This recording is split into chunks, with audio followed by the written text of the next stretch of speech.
What's up, guys? Welcome back. So today I want to talk about the dangers of being very, very symptom focused. I was guilty of this. Most of us are, before we realize the damage that's being done.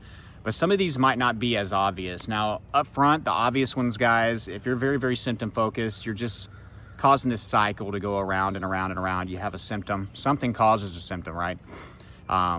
You then focus on the symptom, you're fearful of it. Let's say it's chest pain. Oh my God, what's going on? Am I having a heart attack? The chest pain gets worse, right? So you give it more fear, gasoline on an anxiety fire, right? And it just continues to happen. And this can happen with multiple symptoms at once, separate symptoms, whatever, right? When you focus on symptoms, when you direct fear and energy towards a symptom, it will continue to happen. It will magnify. Anxiety will do the opposite of what you want it to do. If you want it to go away, to leave you alone, please no, stop right now.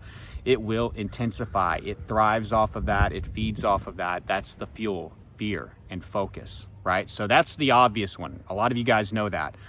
But the other dangers are, guys, you're not able to actually work on what started this anxiety issue, okay?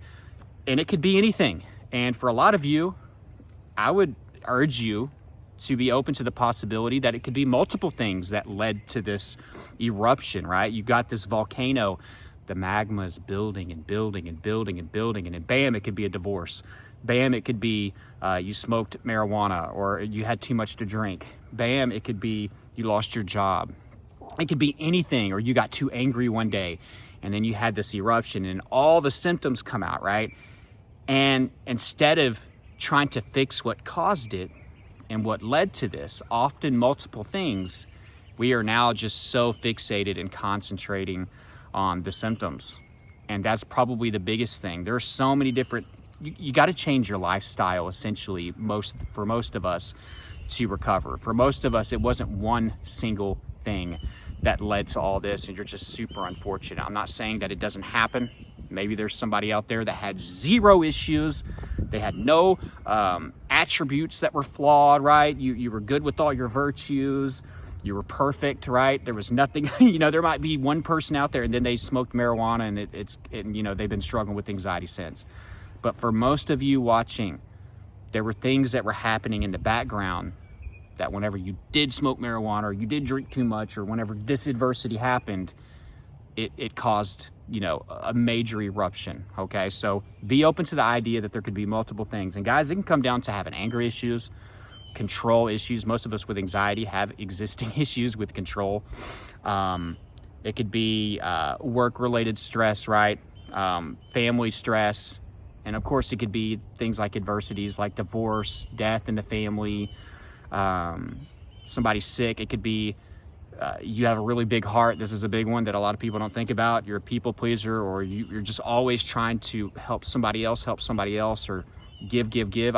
I've spoken to many and I've coached many caregivers, right? Where it's even their mom or dad and, they're trying to just take care of them. And eventually just, they're not giving any care to themselves, right? Self-love kind of goes out the window, whenever we're focusing on somebody else, we're trying to care for them. And we stop doing that for ourselves. So it could be you're always constantly giving attention and love or care to somebody else rather than yourself. And our subconscious doesn't like that. Just like any of the other adversities or death or substance abuse or anything. Unresolved traumas, if we haven't been getting therapy or help for that, especially if it was early on in our life, that can build and build and build, okay? So that's the biggest danger of being symptom focused is we're not working on what started the symptoms. We're focusing on the product rather than focusing on what led to that product. And that's the hard thing. And that's a tough pill to swallow because a lot of you are not going to want to sit here and work through all of the inner workings of your anxiety when your chest is hurting really badly, or whenever you have a headache, a tension headache, or when you're having IBS issues. But we have to. And a lot of our recovery seems to be wrapped around the ideas, I got to get the symptoms to stop. That's just part of it. You also have to work on what started it, because then guess what? You'll probably get your chest pain to eventually stop, right? Through responding with some of the ways that I tell you to respond on this YouTube channel. Or maybe you get your initial reassurance from the doctor or multiple opinions, and finally you're able to let go and be like, anxiety causes chest pain. Okay. Well, if you didn't resolve what started that chest pain to begin with, then guess what? You're just gonna either have chest pain way in the future and you're gonna go through this again, or it's gonna do what it did to me, and I would just symptom hop. So it would be stomach issues, right? The message changes as long as there's still a problem. The subconscious is still gonna cry out to you and say, something's gotta be done. I'm still stressed, I'm still scared, I'm still in fear. Here's some stomach pain. Maybe this will get your attention since the chest pain don't work anymore. And that's why we go from symptom to symptom to symptom. Maybe one of the biggest issues is that when you feel anything and everything, even if it's not caused by anxiety, this could be one of the inner workings of your anxiety. You catastrophize and you spiral. Oh my God, what's that? And then you make that stomach pain that could have just been something you ate into something much more. And now it's stuck with you for months, right? So for some of you, one of the problems that you have is that you catastrophize and you spiral and you assume the worst case scenario whenever you feel anything, whether it's caused from residual anxiety or your nervous system still being sensitized even though you got past this other big symptom and you think that you're getting better, and you are getting better, but sometimes when you have this layover where you're still sensitized, so you can still feel things a little bit more than, you know, John over here that doesn't have anxiety, right? Or it can just be something that's just caused by everyday life, and then we fixate on it and then we enter a new cycle. So you just end up symptom hopping if you don't figure out what's causing your anxiety to begin with. So I urge you guys to do a little investigating today.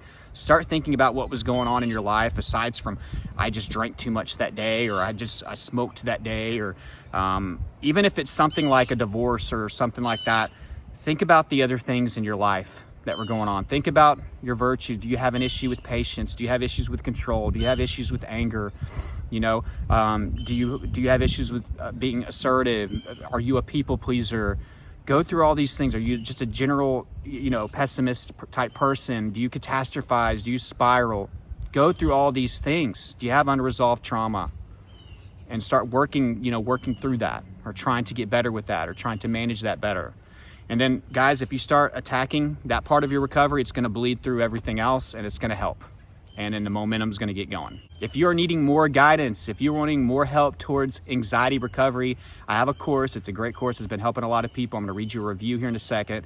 ELITE Anxiety Bootcamp is going to be down below in the description and in the first pinned comment. It's going to take you step by step on how I personally beat panic disorder, generalized anxiety disorder, and health anxiety, okay? So check that out. I'm going to read you this review. ELITE Anxiety Bootcamp was the missing piece in my recovery. The second day of working on the course, that heaviness feeling that comes with health anxiety lifted from me because I was finally doing something concrete to work towards recovery. The course gave me a foundation, tools, and a coach that wasn't going to give up. Trey has been there, he gets it, and he truly cares about your success. ELITE Anxiety Bootcamp was more than worth it. I still have a lot of work to do, but thanks to this course, I've been symptom-free for 2 weeks after 14 months of non-stop symptoms. Thank you, Trey. So be a part of that if you want somebody to help you towards your recovery. I have coaching information down below if you're interested in getting on the phone with me. Also, I have other resources down below. Please like this video if you got value, and until next time, guys, keep fighting.